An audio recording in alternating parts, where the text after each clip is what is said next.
दोस्तों आज की वीडियो बहुत ही ज़्यादा इन्फॉर्मेटिव है क्योंकि इस वीडियो में हम स्टॉक्स के एग्जांपल्स के साथ डिस्कस करने वाले हैं कि क्या अगर कोई स्टॉक अपने 2 ईयर लो पर आ जाए तो उसमें बाइंग का मौका होता है। तो यहाँ पर हम डिटेल में समझेंगे कि सस्ता स्टॉक और अच्छा स्टॉक क्या होता है, क्योंकि जरूरी नहीं कि जो सस्ता स्टॉक है वो अच्छा भी हो। तो वीडियो को यहाँ पे पूरा देखिए और स्टॉक मार्केट इन्वेस्टमेंट के बारे में कुछ नया सीखिए।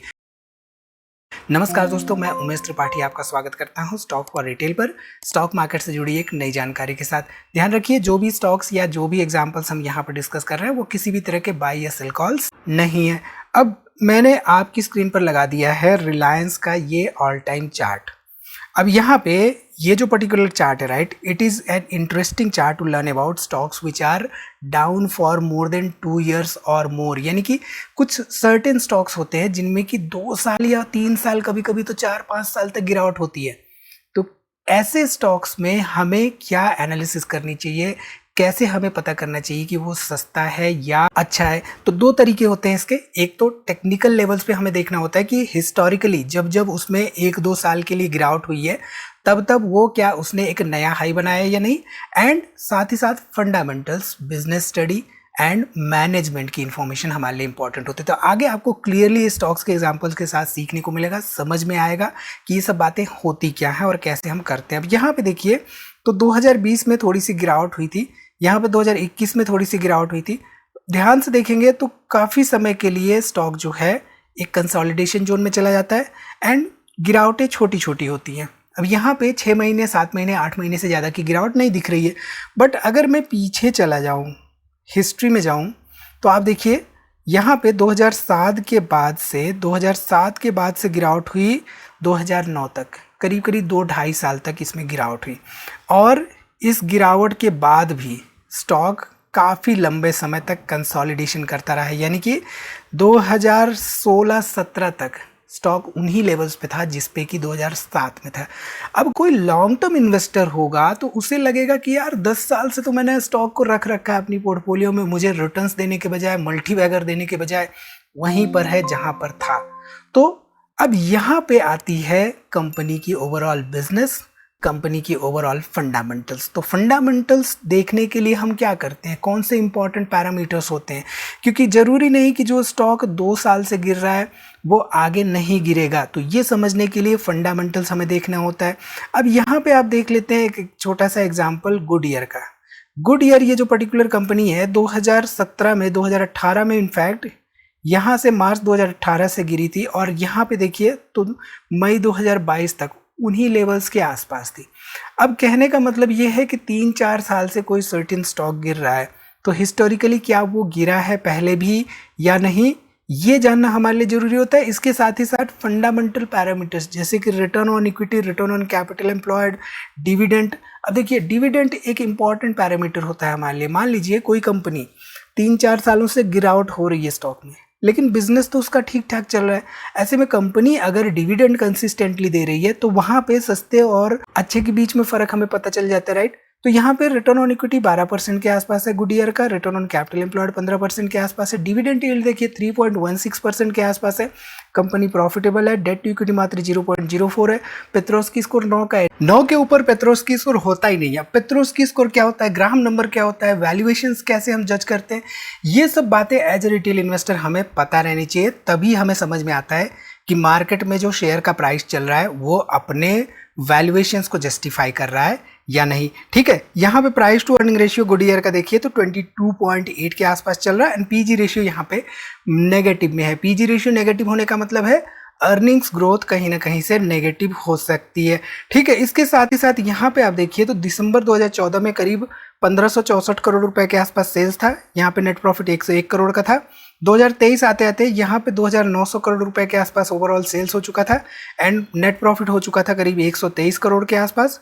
वहीं पे अगर हम देखें तो 2400 करोड़ रुपए के आसपास लेटेस्ट सेल्स दिख रही हैं, लेकिन यहाँ पे मात्र 62 करोड़ रुपए के आसपास ओवरऑल प्रॉफिट दिख रहा है। अब कंपनी का सेल्स एंड प्रॉफिटेबिलिटी, जब भी हम वीडियोस में आपको बताते हैं तो हम ये बताते हैं कि सेल्स एंड प्रॉफिट ग्रो होते रहने चाहिए। तो यहाँ पे कंपनी का प्रॉफिट उस रेशियो से ग्रो नहीं कर पा रहा है जिस रेशियो से सेल्स ग्रो कर रही है। ठीक है, इसके साथ ही साथ अगर हम शेयर में फ्री कैश फ्लो देखें तो यहाँ पे net to net year on year free cash flow positive देखने को मिल रहा है। अब जनरली आप में से कुछ लोगों ने कमेंट किया था कि फ्री कैश फ्लो आप क्यों नहीं देख रहे हैं, नेट कैश फ्लो आप क्यों नहीं देख रहे हो। तो कैश फ्लो जनरली जो कंपनियां ईयर ऑन ईयर बेसिस पे सेल्स में ग्रोथ करती रहती हैं, प्रॉफिटेबिलिटी में ग्रोथ करती रहती है, उनमें पॉजिटिव 1-2 के ऊपर भी अगर देखने को मिल रहा है तो भी हम उसको साइड में रख देते हैं, उसको हम बहुत ज़्यादा प्रायोरिटी नहीं देते हैं। ठीक है, चलिए यहाँ पे शेयर होल्डिंग पैटर्न अगर हम देखें गुडईयर का तो 74% के आसपास प्रमोटर्स थे जून 2023 में,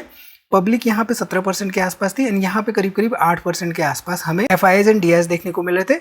अब मार्च 2026 आते आते प्रमोटर्स अपनी स्टेक होल्डिंग नहीं कम कर रहे हैं, तो शेयर प्राइसेस में गिरावट हो रही है, तो प्रमोटर्स क्यों नहीं बेच रहे भाई। जब शेयर प्राइस 5, 10, 15, 20% गिर जाते हैं तो हम रिटेल इन्वेस्टर तो बेच देते हैं। अब प्रमोटर्स नहीं बेच रहे हैं, इसके पीछे कुछ ना कुछ तो रीजन होगा भाई। तो ये लॉजिकली चीज़ें हमें समझनी होती है, एंड ये चीज़ें समझने के साथ ही साथ हमें ये समझना होता है कि जो शेयर प्राइस 2 सालों से गिरा है या पहले जो हिस्टोरिकली वो गिरा है उसके बाद वो उभरा है या नहीं। ठीक है, यहाँ पे बात कर लेते हैं हैवेल्स की। तो हैवेल्स क्या मैन्युफैक्चर करती है, switch gears, cables, lighting and fixtures. तो ये सब जो चीज़ें हैं राइट, ये जो प्रोडक्ट्स हैं ये कहाँ पे इस्तेमाल हो रहे हैं। कल को मान लीजिए सब कुछ बंद हो जाता है जैसे कि कोविड की सिचुएशन में, तो ये चीज़ें क्या उनके इस्तेमाल पर रोक लग जाएगी, क्या इनकी सेल्स पे रोक लग जाएगी, ये स्टडी करना हमारे लिए बहुत इंपॉर्टेंट होता है। बिजनेस बहुत ही ज़्यादा इंपॉर्टेंट होता है किसी भी कंपनी के लिए, तो अंडरलाइंग बिजनेस समझना हमारे लिए जरूरी होता है जब भी हम एनालिसिस कर रहे होते हैं स्टॉक में इन्वेस्टमेंट डिसीजन मेकिंग के लिए। तो यहाँ पे अगर हम फंडामेंटल्स देखें हैवेल्स के तो आप देखिए रिटर्न ऑन इक्विटी 19% का, रिटर्न ऑन कैपिटल एम्प्लॉयड 25% का, डिविडेंड यील्ड 0.85% के आसपास है। यहाँ पे डेट टू इक्विटी मात्र 0.03 है। पेट्रोस की स्कोर केवल 4 का है। यहाँ पे सेल्स ग्रोथ देखें तो 7 सालों में 12% के आसपास सेल्स जनरेट कर रही है, लेकिन प्राइस टू अर्निंग रेशियो 44 का एंड पीजी रेशियो 2.70 के आसपास है। तो देखिए होता क्या है कि प्राइस मान लीजिए किसी स्टॉक का मान लीजिए प्राइस जो है वो चल रहा है 1000 रुपये। ठीक है, प्राइस चल रहा है 1000 रुपये। अब यहाँ पे प्राइस मान लीजिए बढ़ जाता है, प्राइस 1500 रुपये पे चला जाता है, लेकिन अर्निंग्स ग्रो नहीं कर पाती है, तो ऐसे में प्राइस टू अर्निंग रेशियो यहाँ पे बढ़ जाता है। तो इसलिए वैल्यूएशंस को देखने के लिए प्राइस टू अर्निंग रेशियो हमारे लिए बहुत इंपॉर्टेंट होता है। तो price to earning ratio generally अगर 15, 20, 25 से ज़्यादा होता है तो उसको हम ओवर वैल्यूड कहते हैं। हालांकि कुछ सेक्टर्स ऐसे होते हैं जहाँ पे प्राइस टू अर्निंग रेशियो ज़्यादा ही रहता है। ठीक है, हैवेल्स में देखिए तो 2015 में 8400 करोड़ की सेल्स थी, 385 करोड़ की नेट प्रॉफिट थी। 2023 में करीब 16000 करोड़ की सेल्स हो गई, यानी कि सेल्स जस्ट डबल हो गई, एंड प्रॉफिटेबिलिटी यहाँ पे देखें तो जस्ट 3 टाइम्स होते हुए हमें देखने को मिली। इसके साथ ही साथ अगर हम लेटेस्ट यहाँ पे देखें तो 22,000 करोड़ रुपए के आसपास सेल्स हो चुकी है, एंड नेट प्रॉफिट यहाँ पे करीब करीब 1700 करोड़ रुपए के आसपास हो चुका है। तो ये इंपॉर्टेंट चीज़ होती है। अब होता क्या है कि मान लीजिए प्राइस तो गिर गया है, लेकिन अगर सेल्स बढ़ रही है, प्रॉफिटेबिलिटी बढ़ रही है, तो प्राइस कभी ना कभी तो कैचअप करेगा ही। तो ये चीज़ एज अ रिटेल इन्वेस्टर हमें समझ के चलनी चाहिए। ठीक है, यहाँ पे अगर हम शेयर होल्डिंग पैटर्न देखें हैवेल्स का तो 60% के आसपास जून 2023 में प्रमोटर्स थे।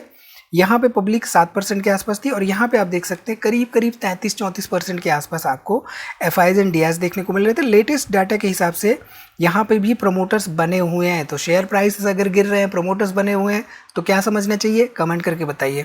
यहाँ पे पब्लिक केवल 6% के आसपास है, एंड यहाँ पे आपको करीब 34-35% के आसपास एफआईआईज एंड डीआईज अभी भी देखने को मिल रहे हैं। ठीक है, अब यहाँ पे आप देखिए तो ये जो HCL टेक है राइट, 2015 में करीब करीब 448 रुपए के आसपास थी, 2020 में 607 रुपए के आसपास थी, गिर के 490 रुपए के आसपास आई, 430 इनफैक्ट। उसके बाद यहाँ पे 690 रुपए के आसपास, 680 रुपए के आसपास 24 जुलाई 2020। तो 500 से 600 2020, 2015 से 2020 5 सालों के ड्यूरेशन में जहाँ का तहाँ बना रहा, लेकिन उसके बाद HCL ने एक लंबी छलांग लगाई। तो कहने का मतलब ये है कि कभी कभी क्या होता है कि लंबे समय तक स्टॉक कंसोलिडेशन जोन में जाता है। अब यहाँ पे देखना इंपॉर्टेंट हो जाता है कि 2015 से 2020 तक सेल्स कैसी थी इनकी एंड प्रॉफिटेबिलिटी कैसी थी। तो सेल्स एंड प्रॉफिटेबिलिटी अगर ऐसे शेयर प्राइस में भी बढ़ रही हो तो कभी ना कभी तो वहाँ पे शेयर का प्राइस अपने ओवरऑल सेल्स एंड प्रॉफिटेबिलिटी को पकड़ेगा। तो ऐसे में इन्वेस्टर को ये समझना होगा कि ऐसी सिचुएशन में जहां पे या तो कंसोलिडेशन हो रहा था या शेयर प्राइसेस गिर रहे थे, कंपनी की सेल्स एंड प्रॉफिटेबिलिटी कैसा परफॉर्म कर रही थी। तो यहाँ पे अगर हम फंडामेंटल्स देखें एचसीएल टेक के, तो रिटर्न ऑन इक्विटी 24% के आसपास है, रिटर्न ऑन कैपिटल एम्प्लॉयड 31% के आसपास है, डिविडेंड यील्ड 4.60% के आसपास है, कंपनी प्रॉफिटेबल है, डेट टू इक्विटी मात्र 0.07 है, पेट्रोस्की स्कोर 7 का है, सेल्स ग्रोथ पिछले 7 सालों में 12% के आसपास रही है, प्राइस टू अर्निंग रेशियो मात्र 18 का है, हालांकि पीजी रेशियो यहाँ पे 3 का देखने को मिल रहा है। इसके साथ ही साथ अगर हम सेल्स ग्रोथ ट्रैक रिकॉर्ड देखें तो जून 2015 में 36,000 करोड़ रुपए के आसपास यहाँ पे सेल्स थी, 7,000 करोड़ रुपए के आसपास नेट प्रॉफिट था। 2020 में ये 36,000 करोड़ बढ़ के 70,000 करोड़ का हो गया। सेल्स बढ़ी, राइट, सेल्स बढ़ी 5 सालों में, एंड प्रॉफिटेबिलिटी जस्ट यहाँ पे डबल के आसपास होते हुए दिखाई दी। तो जब ये दोनों बढ़ रहे हैं, प्राइस वहीं का वहीं रह रहा है, तो इसका क्या मतलब है कि प्राइस कहीं ना कहीं से अपने ग्रोथ को जस्टिफाई नहीं कर पा रहा है, तो कभी ना कभी तो जाके वो बढ़ेगा, राइट। तो वो हमें देखने को मिला पिछले कुछ सालों में। हालांकि एआई के आने के बाद सारे के सारे आईटी शेयर्स में कहीं ना कहीं से एक गिरावट हमें देखने को मिल रही है। वो डिफरेंट रीजन है, हमने आईटी वाले स्टॉक्स की वीडियो में डिस्कस किया है कि वहाँ पे क्या इम्पैक्ट हो सकता है एचसीएल टेक जैसे कंपनियों में एंड आईटी कंपनियों में एआई की वजह से, ठीक है। अब यहाँ पे देखिए तो जून 2023 में एचसीएल टेक में करीब 61% प्रमोटर्स थे, 4% पब्लिक थी, और यहाँ पे करीब 30-32% के आसपास हमें एफआईज एंड डीआईज देखने को मिल रहा है। वहीं पे अगर हम देखें लेटेस्ट, तो यहाँ पे भी 61% के आसपास प्रमोटर्स बने हुए हैं। प्रमोटर्स को क्या ये नहीं मालूम है कि आर्टिफिशियल इंटेलिजेंस की वजह से कुछ बड़ा हो सकता है? ऑब्वियसली मालूम है, तो वो क्यों नहीं जा रहे हैं भाई कंपनी छोड़ के? ये चीज़ें जो है एज अ रिटेल इन्वेस्टर हमें समझनी होगी, तब हमें चीज़ें समझ में आएंगी कि वाकई में ग्राउंड लेवल पे क्या होता है, ठीक है। यहाँ पे मात्र 4% के आसपास पब्लिक है, एंड अगेन उतने % के आसपास यहाँ पे बने हुए हैं अभी भी एफआईज एंड डीआईज, ठीक। तो ऑल इन ऑल यहाँ पे हमें रेवेन्यू ग्रोथ, प्रॉफिटेबिलिटी ग्रोथ देखना ही देखना होता है, साथ ही साथ हमें डेट ओवरऑल देखना होता है कंपनी का, and business and future growth हमारे लिए बहुत इंपॉर्टेंट होता है जब भी हम कंपनी की एनालिसिस कर रहे होते हैं, खासतौर पे ऐसी कंपनियों की जिसकी की स्टॉक प्राइसेस पिछले 2-3 साल में गिर रहे हों।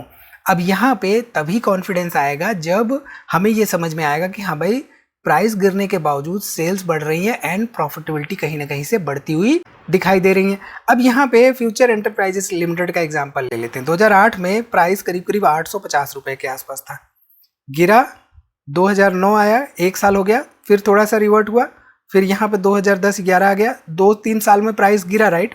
प्राइस गिरा, डज इट मीन कि शेयर यहाँ पे सस्ता हुआ? Sales and profitability track record क्या कह रहे थे, ये हमारा सवाल होना चाहिए। कहने का मतलब ये है, अब इसके बाद फिर से 3-4 सालों के लिए प्राइस फिर से गिरा, फिर से क्या, सेल्स एंड प्रॉफिटेबिलिटी बढ़ी। यहाँ पे देखिए तो 2015-16 के बाद प्राइस एकदम से पेनी के दाम पे आ गया, 19, 15, 20 कंपनी सॉल्वेंसी के लिए। तो शेयर प्राइसेस जो गिर रहे हैं 2 साल के लेवल, नीचे के लेवल्स पे हैं, डज नॉट मीन कि वो बाइंग लेवल्स पे हैं, अनलेस हम फंडामेंटल एनालिसिस ना करें, अनलेस हम वहाँ पे ना देखें कि सेल्स बढ़ रही है, प्रॉफिटेबिलिटी बढ़ रही है, अनलेस हम वहाँ पे ना देखें कि फंडामेंटल्स इंटैक्ट हैं एंड बिजनेस ग्रोथ वहाँ पे दिख रहा है। तो ये सबसे important lesson as a retail investor हमें समझ के चलना चाहिए। 2 ईयर का लो खुद में किसी तरह का बाई सिग्नल नहीं होता है। आपको 3 इंपॉर्टेंट चीजें समझनी होगी कि प्राइस क्यों गिरा, बिजनेस स्ट्रांग है या वीक है, एंड प्रॉब्लम टेम्पररी है या परमानेंट है। ये 3 चीजों को समझते हुए, बिजनेस पे फोकस करते हुए, अगर हम देख रहे हैं कि बिजनेस ही डिटोरिएट कर रहा है तो स्टॉक और भी नीचे जा सकता है। So always remember, low stock price plus strong business plus patience equal to better investing probability, ठीक है। तो आई थिंक यहाँ से आपको काफी कुछ सीखने को मिला होगा। स्टॉक मार्केट में जस्ट इन केस अगर आप इन्वेस्टमेंट करते हैं तो आपके पास डीमैट अकाउंट अगर नहीं है तो आप चाहें तो एंजल वन के साथ ओपन कर सकते हैं। ये किसी तरह का पेड प्रमोशन नहीं है, सिंस हम एंजल वन के साथ ऑथराइज पार्टनर्स हैं तो हम यहाँ पे आप लोगों के साथ ये शेयर कर रहे हैं। आप सिंपल स्टेप्स में अपने demat and trading account angel one के साथ ओपन कर सकते हैं। मैं पर्सनली भी इसको इस्तेमाल करता हूँ एंड अपने इन्वेस्टिंग एंड ट्रेडिंग जर्नी की शुरुआत या आगे बढ़ा सकते हैं। तो इस वीडियो में इतना ही दोस्तों, मिलते हैं अगली वीडियो में एक नई जानकारी के साथ। तब तक आप हमारी दूसरी वीडियोस देखते रहिए और हाँ, दोस्तों में शेयर करना ना भूलिए।